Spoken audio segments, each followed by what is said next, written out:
Okay, here we go. Episode 9. I'm here with Carol Wilson, and she's going to introduce herself and talk about her lost loved one, Melissa, in a few minutes. And so, if you don't mind, Carol, I'm just going to ask you to introduce yourself and tell us what happened to Melissa and a little bit about her, if you don't mind. Okay, hi. My name is Carol Wilson, and I live in California. And my daughter, Melissa, we raised her in Sacramento, and we had moved to Elk Grove, California. And she definitely dealt with, she was the oldest daughter, and I just feel like a lot of pressure, maybe being the oldest just led to a lot of anxiety, stress, anxiety, pressure. Um, and I think I'd put somewhere else, because I'm trying to speak about this more. It's really hard because I haven't done a lot of it. Um, but she had been in a few accidents, not, not all her fault. I mean, she'd been, and so the doctors, what I noticed a long time ago, freely, very freely prescribing pain pills. I had noticed it, but didn't think anything of it really at the time. And years ago. And um, I just feel like a lot of things I really didn't know or understand fully, and I just think it just turned into possibly, I guess, with the anxieties and trying to work at jobs and trying to just go through life. That people like her maybe start trying to find things to be comfortable in this world. And, a lot of it is drinking sometimes, although I never saw anything huge with that. But, maybe possibly trying other things, just like, everybody, a lot of people do. And so I just feel like she, eventually just kind of, it takes over, and, um, but am I doing okay? Because I'm not sure. You're doing fine. I do want to ask you something. You Okay, mentioned, you lead me. I'm sorry, okay, I haven't really so spoken a I'll lot. ask you what happened in her passing, but the one thing I want to ask you about is you brought up she was the oldest child and the anxiety that she dealt with. Yes. Was that Yes. would you say that's the pressure of being the oldest kid and the youngest have to, and I don't know, but I'm just saying that she has to lead her younger siblings? I mean, I never thought about it that way. But is that something maybe she might have felt the pressure of anxiety? That's my gut feeling. Okay. Um, because see, I'm the baby of my family, Okay. and um, I always noticed one thing personally, and that is my oldest sister was always in a bad mood. Okay, just she was really something else. Okay, um, and I've always heard it for years. I've heard these things where the oldest seems to, it's your first child and nobody really knows anything. That's how I feel. Yeah. Nobody, I mean, you've never been a parent. You're learning. It seems like, and it seems like by the time you get to your second or third, I don't know, or fourth or however many, you've kind of learned some things. You've learned what you don't want to do anymore. You've learned that's my opinion. And so I kind of do understand why my oldest sister was always, so witchy, Yeah. because I just feel like probably she got a lot more pressure on her. And also, watch your little one, your little sister or your little brother, things like that. So yeah. I mean, that's what crossed my mind is when you said that because I never thought about it that way. I'm the youngest in my family, but I Yeah. just thought about it. There's a lot of pressure for being the oldest sibling, and I could see a lot of pressure and then the anxiety. So, Yes. well, if you don't mind, tell us what happened with Melissa, with how she passed. If you don't mind just sharing what had happened. She had just gotten a job, um, another job, a new job. She was very she would get jobs and it was seemed like it just came to her really really easily. She was really good at it, interviews. And so now she had just gotten another job, and it was towards the end of November 2023. um she had come the day she had told me, this is my first day training, kind of like the first day on the job training. And it was like November, I think 29th or 30th. Okay, no, probably the 30th. Okay, that was, she had left and she had gone on November 30th, 2023, first day training. um I noticed, because I just know, and I could feel it in my gut and in my heart. When she came back, I had been messaging her throughout the day. How's it going? How's the first day on the training on this new job? Things like that. And then when she, that's one thing I can't find her. I don't even know if she messaged me back. Okay. But I know she arrived home that evening, November 30th. And she did seem like she was very stressed. It seemed like that day, it was like, wow, this was a rough day. This was hard, trying to learn everything, trying to be trained. And, I could just feel it without her saying anything. And so, I, I noticed some other things, like Melissa was not a drinker. Okay. Really. She just wasn't. She didn't have a problem with that. I never saw that. She needed, like, I noticed a little bit of like a little drink, that night. Just, like everybody does, a beer or something, just to kind of, settle down from the long day. But I always noticed anything that was ever different. Okay, so then from that, eventually, as the day went, or as the evening went on, she had played maybe a little music. She was trying to cuddle with her dog. Um, and this was a really, I remember, cold night. It was a very weird, unusual cold evening. And she used to do Instacart, like she would do, like those type of jobs too, Yeah. on the side. And she, around 10 that evening, like 10, she had her purse, and she was like she was leaving. And I said, my gosh, you said you're really tired and this day just wore you out and it's been very stressful, and you said you not kind of really feeling good, so I'm just advising you, daughter, I wouldn't go anywhere, I wouldn't go out. It's really cold tonight. And you just, you really need to rest. I'm giving you advice. And she just goes, oh no, mom, I'm fine. I want to go do a little bit of Instacart because I just started this job, and I just want to go do and see if I get any jobs, people needing deliveries, so I just said, okay, I couldn't stop her. And yeah, so then I don't know. I remember it was coming around 11:30, because I stay up late always. I've been like that for years. So I stay up late. Started messaging her around 11:30 at night, even 1 o'clock, because I stay up and watch TV or whatever. And I was like, even though people get deliveries all night, because there is 24-hour places. And she was kind of like me, staying up really super late sometimes, some nights. And I'm thinking, okay, she's not tired. She's after today, but she's still going to do some late night deliveries, maybe Jack in the Box and things. So, but no, I didn't really hear from her. Finally, I went to bed. I don't know, maybe 3 in the morning. I'm not sure. And so now you're looking at, if that was November 30th, now we're looking at December 1st, because now it had hit the morning time.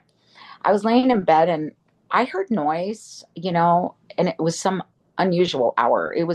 She had come in at like 5:30 in the morning or something. It seemed like around there. And it woke me up, and I just was like, my gosh, I'm going to go check on her because, you know, um, she's been, she needs to rest, and I'm just mom like always. And so Um, I laid there for a while, and I remember I finally got up, and now you're looking at probably I got up physically around 6 o'clock, 6:30 in the morning, or six or something, I don't know. And I do remember that my youngest daughter was in, she had already gotten up, and she was having breakfast, like something. And can you see me? Yep, you're so good. Yeah. Okay, okay. And so sorry, there's some kind of phone call coming in, so I'm kind of like, okay. So, but my youngest was having breakfast, and I could hear that my daughter, it sounded like can you see me? Okay, good. Sorry, sorry. You're okay. I'm not good at this Zoom thing. You're good. And I was in the kitchen area, and I could see my daughter's room. And I told my youngest, "What's that sound?" And I could hear my daughter breathing. It didn't sound right, to be honest. It didn't.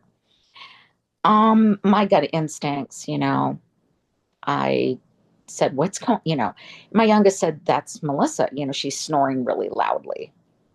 And I just knew, in my gut, my heart, and I went in there. And when I opened the door, I woke her up. I did, but it was weird. It was this odd waking up situation, because like she almost like flew up from the bed and was bewildered, and and then she got sick, and I was like, what's going on, and I did tell her, like, I told you not to go out, it's freezing out, like, I think you really have come down sick, I really do. Now you're she was like, like throwing up. And so but then she gathered herself and got to the bathroom, and I just thought, yeah, she's sick, man. No wonder she said she didn't feel so good, and maybe the stress from the job. And I was just thinking all these things, and then going out and trying to do the Instacart. It's freezing. She must have come down with a flu or something. And but she got herself together. Now she tried to like rest and here and there, and throughout that the next hour or so, and she just couldn't seem to. And finally, but I could feel my anxiety just kept building and building, like something's not right here. And I she finally sat up to the side of the bed, and she said, "My ankle really hurts, Mom. It's bad." Like I even said, well, maybe did you trip somewhere when you were doing the Instacart delivering groceries? Did you twist it? What happened? She just, no, I don't think so. I don't remember. And but she said, I'm having trouble walking. That's what she said.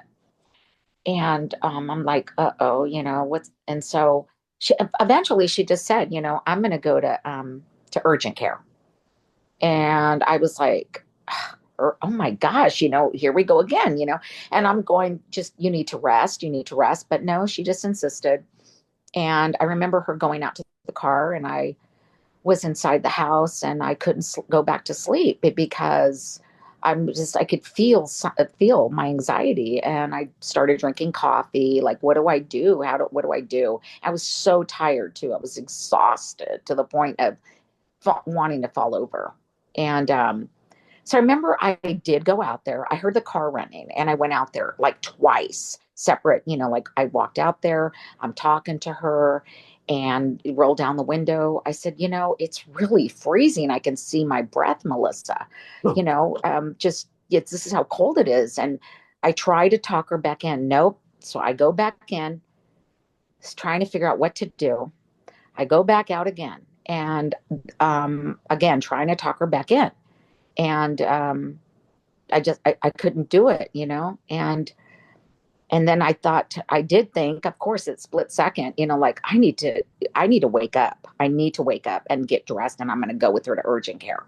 But I never was able to. I didn't get to. And anyways, so she left, and she was gone. She was gone probably like an hour or more.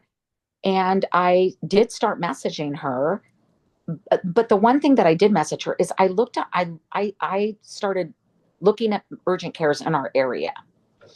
They didn't even open till later, you know? And I messaged her and I said, the urgent cares aren't open right now. What do what are you doing? And so, she never really answered that, question.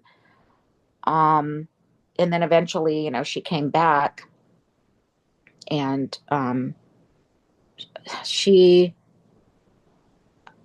I think I was asking her, again, like, well, did you end up at urgent? Oh, that's what it was. I did ask her. Yeah. Well, what happened? You never answered me. And how did you go to urgent care? It wasn't open. And she said, I didn't make it. I didn't have enough gas. I was on fumes. And I was like, uh-oh, God, yeah, I was so pissed off at myself because I'm like, why didn't I get dressed and insist to go with her? You know? Um, and at this point, because I don't know anything, my suspicion is that she got a hold of somebody or somebody got a hold of her and offered her something, to help this. She was in pain. You know what I mean? Pretty serious. It was obvious, she said she couldn't walk, that's some pretty bad pain. And so my suspicion is between the hours of that when she left and by the time she got back, which was maybe, I don't know, around 10:30 to 11, I don't, something like that. Somebody had given her something Is that what and that what she ended up buying something from somebody, I guess? And something like that, okay. that's my suspicion. Because if she didn't make it to urgent care, according to her, Yeah. you know, um, and I can only guess again at this point because nobody will do anything about it. I mean, nobody helped me so far, and so I have to guess all this on my own, and I have to be the detective, and I have to look at the hours and piece things together. And that's so I'm just thinking, okay, if she didn't make it, and she was telling the truth, because I went out to her car and I looked, and yes, it was on fumes. And I thought, yeah, she was ready to break down somewhere with no gas, and then, but she was gone throughout that time. So somehow, some way, somebody got to her. And, so I feel, yeah, she had taken something to relieve this serious pain she was in. And, so then as time went on, I'm like, I I noticed that I even saw her. She was in her room. It was like she was trying to relax finally, just trying to relax. And I could see her. I stayed in the living room. I kept looking at her. She picked up a book. She started reading a book. I mean, just everything seemed, like, well, maybe now she's going to settle down. Maybe, she's going to try to rest. I mean, I kept praying too, like, God, what? Just let her be okay. Cause I don't know how can I prove where she went? Like maybe she did go to urgent care. Maybe she did make it. I don't know. Like my thoughts were spinning really fast. And then, oh yeah. And I would walk in the room, I irritated her. I did, as I had done before at times. Mom, what are you doing? She said that. What are you doing? God, like that. And I could tell, like, uh-oh, I'm irritating her. I'm being, I'm overbearing. My anxiety is starting to go off on her, maybe. Like, so I thought to myself, okay, Carol, you need to back off because you're going to make her leave. You know, that's what I thought. I thought she's going to leave if I don't stop this. So I decided to back off. She wanted, like, basically her space. And my a younger daughter who had been in the kitchen earlier had left. She said, I'm going to go to this store I've never been to before because I want to see some items, at Trader Joe's. I don't know if anybody's heard of that. I've never been there We myself, have them but here. Yeah, we got okay. them in So, Texas. yeah, so I've never been there, and she was going to go, and she did. She left, and um, but she had asked me before she left, Mom, today's December 1st. you know, can maybe we should go look for Christmas trees, like early, early, just something to do as a family that's positive. And I thought, that sounds good, really good. And but she was gone. And so then after I could tell I was irritating my daughter, my oldest, I decided, okay, I'm going to back off because I don't want her to leave and get pissed off and take off, because then I won't know what's happening, or something could happen. Something could happen to her out there. Right. And I thought I was doing the right thing. So I went in my room and I got ready, thinking we're all gonna go look at Christmas trees later. And as time went on, I was getting ready and put on, I never fix myself up. I never do. I just sorry. I Okay. decided to put makeup and fix my hair and thinking I'm gonna go Christmas tree shopping. And I think I even said something to Melissa like, later we're going to go, maybe after you rest and you feel better, we can all go. I just took too long, I guess, in my room. I feel like now, like I said this before on another, when I did some speaking at a coalition meeting not that long ago in Sacramento. I said, has anybody ever heard of when they say that the most accidents they say happen close to home? Well, I said, I don't know if I let my guard down, what happened, but I just felt secure that she was there. Well, when I got done, I went back out to the hallway, and this time her door was closed, and I just was like, oh my God, So I think, to be honest with you, grief, they call it grief brain. I'm pretty sure I would have been trying to open the door. I'm pretty sure. I just don't remember that part. But obviously, I couldn't open it. And at that point, my heart started immediately pounding. I could feel it. I could hear it in my chest. It was pounding, and I could hear it. And I started running really fast to the back sliding glass door, and I opened it, and I was walking really fast to her back bedroom window, and I could just hear my heart pounding. And the window was open or unlocked, and I slid it over. And when I saw her, it looked like she had fallen asleep. And I was thinking, my God, let it just be that she's asleep because it's been a long night and a long morning. I started pushing on her, pushing, like, and calling her name. And there was no response. And I just knew at that point and then I saw something next to her. Okay. And it looked like she had taken something. And so I just immediately, I ran, I got my phone calling 911, and I was hysterical. Um, and Oh, that's right. I had a key, an extra key to that room. Okay. So I found the key and I unlocked the door and I ran in. And I had never been taught really how to do Narcan. I hadn't. And she had had an overdose before.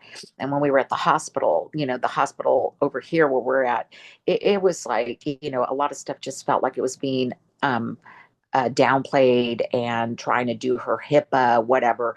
I don't believe in that anymore, now, because in fact, if I could, I wish I was a senator. I would change these laws. And I'm already talking about it because in this case, you should, with and then as many as people that are gone now, they need to change that because when it comes to this type of poison, they covered up at the hospital. So I didn't know. They downplayed it. They swept it under the rug, I feel. And so I did not know how to really use the Narcan. I didn't know the seriousness or the things to look for. And I'm literally holding, like, putting the phone down, 911, talking and screaming while I'm trying to Narcan her with one Narcan. Which they made it seem to me that, oh, you just need to Narcan the person, they'll be fine. And I In a couldn't even certain open it. period. I did. Yeah. Yeah, So much probably. time. Yeah. Yeah, yeah. And then or that, or now I'm, and then later I'm hearing some people need more than one, you Yes. know? I didn't know that. Did not know that at all. Um, and so I did, I couldn't, to be honest, it felt like the world was going in slow motion too. I might have been going fast. I don't know, but it felt like everything was going in slow motion. And I was starting to, I think they call it paralyzed in fear. I was paralyzed. I couldn't even open the box. I was shaking. I couldn't open it. She's trying to tell me on the 911 what to do. I felt like everything was spinning. And so, but I did get it open. I tried to calm down as I'm praying to God to help me. And I did it and I pushed on the thing. And then the next thing you know, of course, I hear the paramedics get there. And it just, I thought it felt like, okay, it's going to be just like the hospital said, it's going to be just like everybody keeps telling me. They're just going to come and they're going to Narcan her and Yeah. she's got everyth's, maybe she'll learn. She's got to learn this time because it's happened before, you know, but this time and I felt the sense of doom. I literally walked out of the house and I I could hear them working on her. And then, at one point, I know there was an officer standing outside the door, and they were all just kind of like guarding everything, the doors and everything, and it felt like I was going out of my body, to be honest. Like this Yeah. isn't happening right now. So, needless to say, I mean, they. I mean, I even heard them the beeping sound, and then it went to a long beep, and I just couldn't believe that this was happening. And they told me we did everything. And then, yeah, she was gone. She was gone. And so Well, first off, I am sorry for the thank you. loss. And Thank you. and that's the best I can say because I don't know how you feel. Just and we've all heard it before, and I've said it a million times. I don't want to say anything except I'm sorry because that's the best we can do for anybody else. Yeah. Yeah. Of And course. you mentioned, I know you're a faithful woman. Because I have to ask, because I'm a Christian, when Preston died, I knew I could either go to God or hate God. And I just, if you don't mind saying a few words about your faith and how that came into play with you, if you don't mind. Do you mean while that was happening or after or Afterwards, how you dealt with it, I guess. Because I had that point where I'm either going to hate God for taking my son or go to God. And I've asked this to other people, and I went to God, even though I was mad. I'll be honest. yeah. So, Yeah.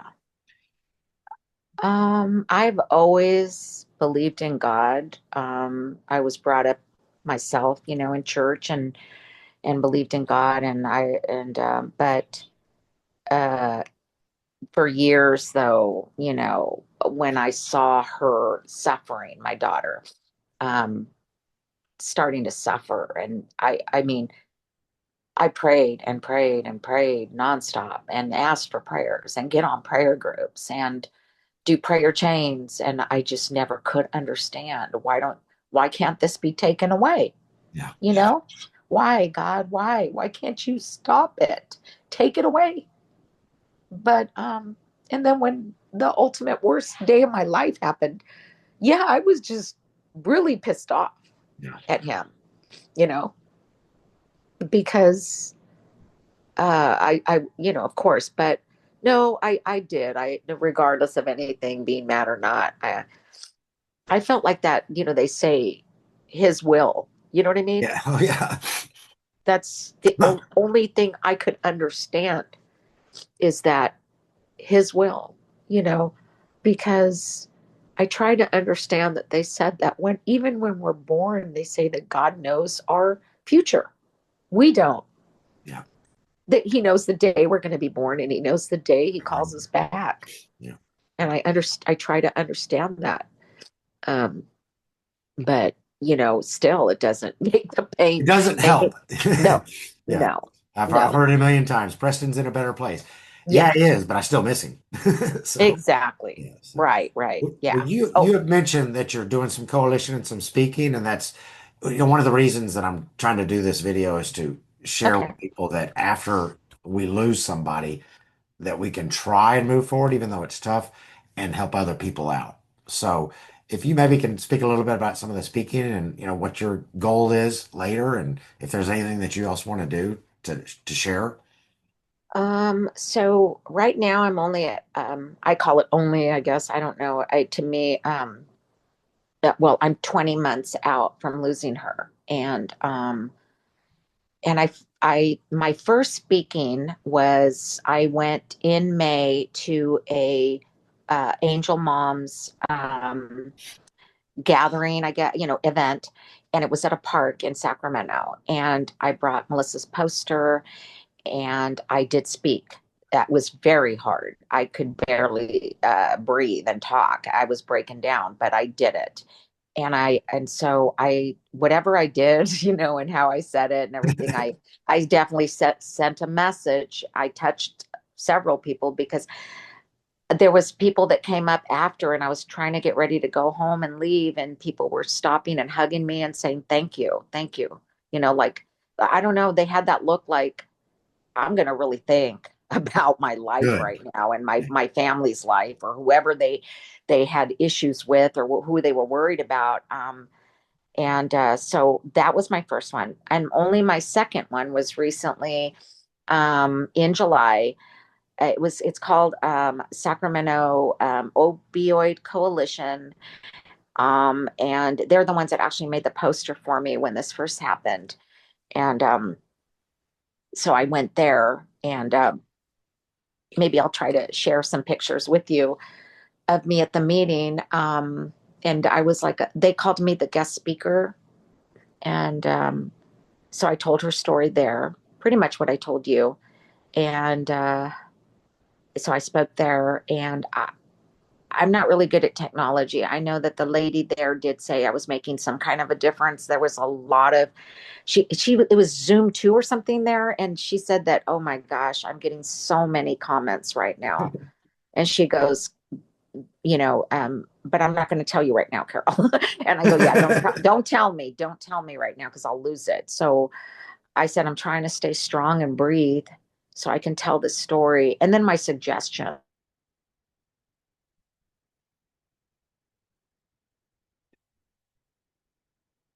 You still there?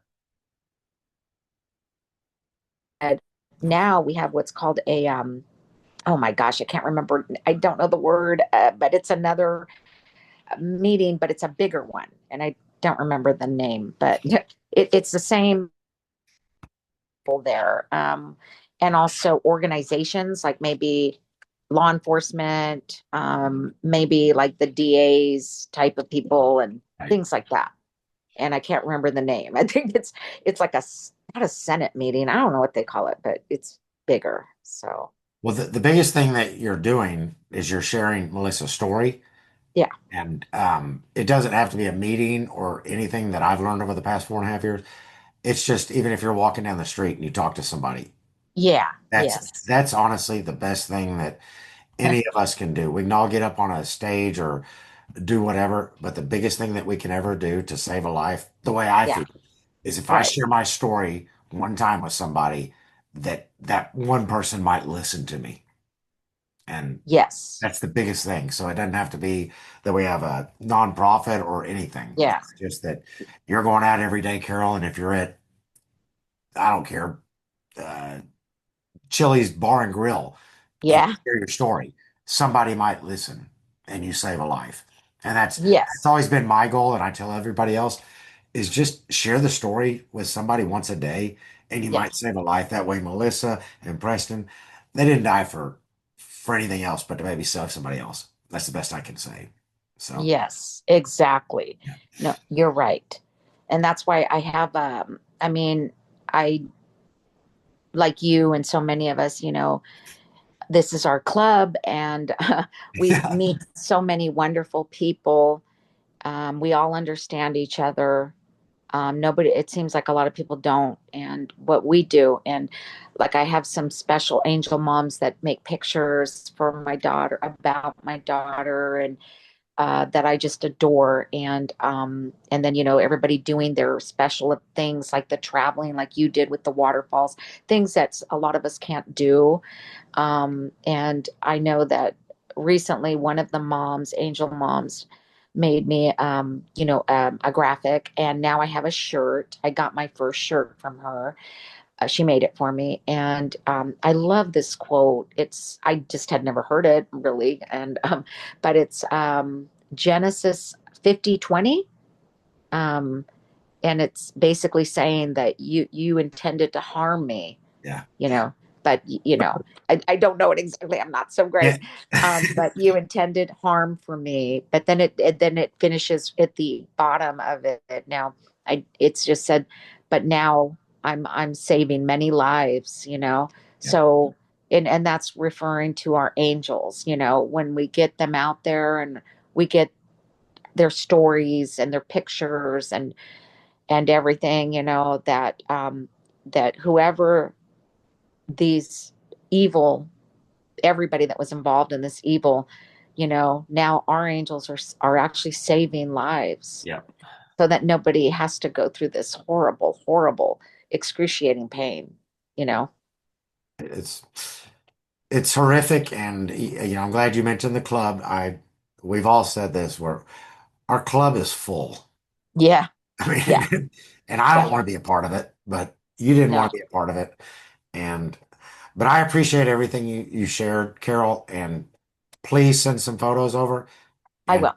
and that way I can share this just so we can, I pray for you, and I'm sorry again, and I want people to share their stories and let everybody know that if this does happen to them, that we struggle as well, but we can make it through it. And Yeah, because of we get to talk, and we have other people that get us, and we don't have to say yes, fake things. We can just say, I understand you, and be as simple as yeah. so. Yes, yes. I just want that I remember now because I had to write down my speech when I went to that last meeting. And again, like I said, now I'm going to this other one. Pray to God. I am going to pray to God to give me the strength to make it, that day. It's supposed to be like September 4th or 5th. I'm not sure. I got to look, with more people. And like I said, different whatever, I don't know, law enforcement, maybe things like that. I'm imagining, or, you know, um, all that kind of stuff that, because, it's such an epidemic. But so I pray I make it there. But I wrote down my speech, and one of the last things I did tell everybody was that, obviously, if I could change any laws, yeah, definitely, I would change. And I hope to God that it's going to happen soon, is the hospital's way of handling things. Yeah, Because the HIPAA law, if I would have known more, I mean, I know there's always that shoulda, coulda, woulda, but right. I really, I was just so downplayed on so many things. And one of her time, she did, one time go in there, and the doctor played it off and said that she was just dehydrated. Geez, you know.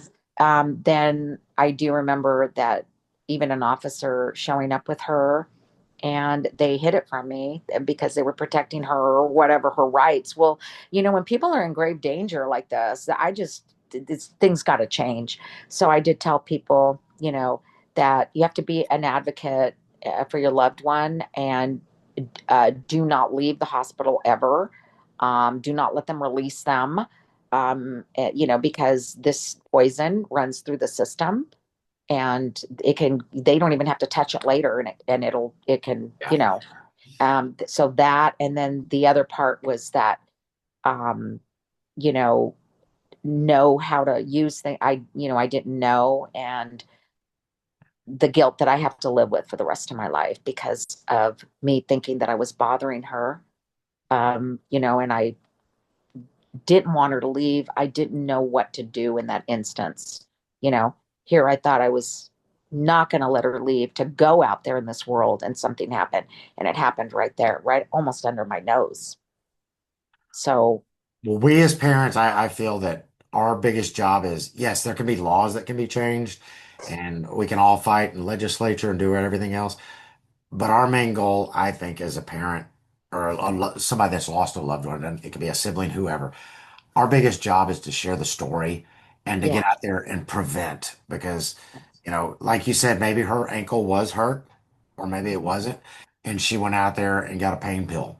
Yeah. And I've always said, I don't like society in the way that they think that, our kids watch and a pill will fix everything. I've said this a million times. Right. We have to be the people that are preventing at this point.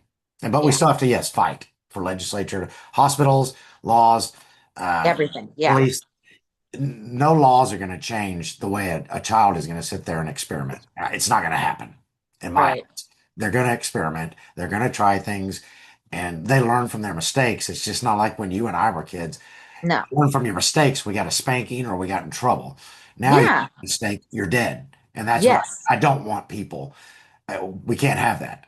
And that's the No. biggest thing that I try and tell people. And Right. and Right. I've talked to colleges and people will say, "Well, man, you just kind of ruined our whole college experience." And I said, "Yeah, I'm Yeah. sorry. I ruined your buzz. You're screwed." Yeah. That Yeah. way. But Oh yeah. yeah, Yeah.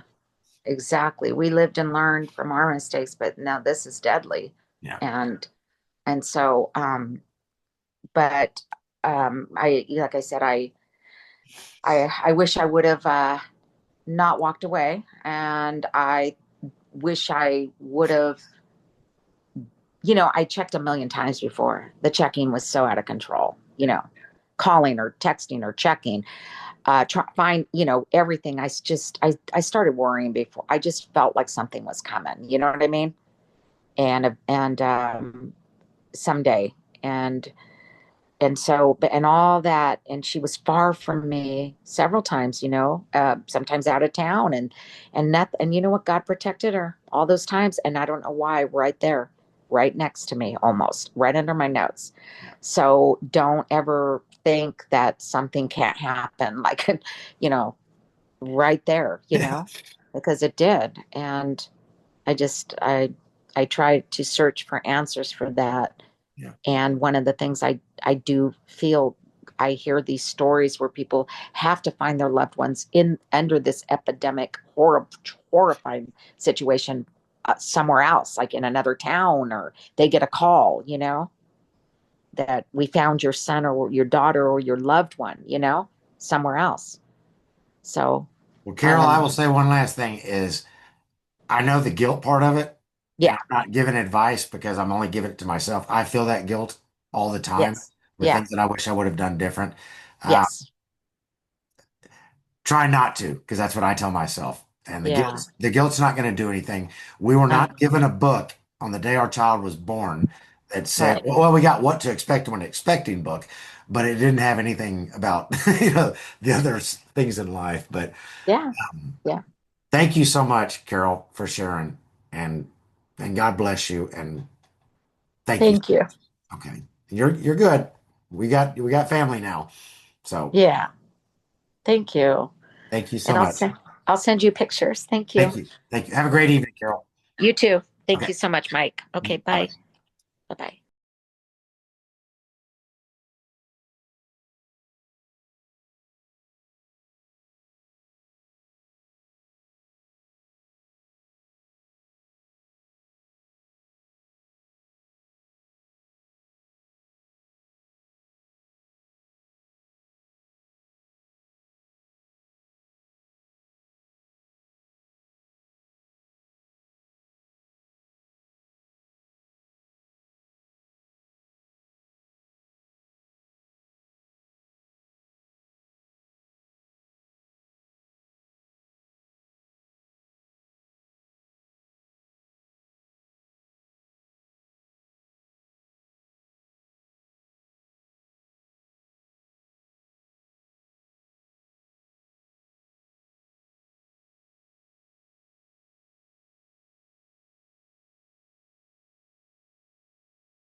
What are you doing? So I'm taking a video of me and Melissa. She brought me to this place. It's actually really good. She picked a good place with good food, and it's on Stockton Boulevard. What's this place called? I don't know. I It's can't a remember. hamburger place. Okay. So I don't know if you can see me, but I'm filming this because this is really nice, and We feel normal. I feel normal. We feel normal. And cute place. We'll let you guys know what it is when we remember the name. And but this is before I go see Dad, so Yeah. I just had to eat something. And they got bomb onion rings. Bomb onion rings, my dude. Bomb onion rings. Bomb.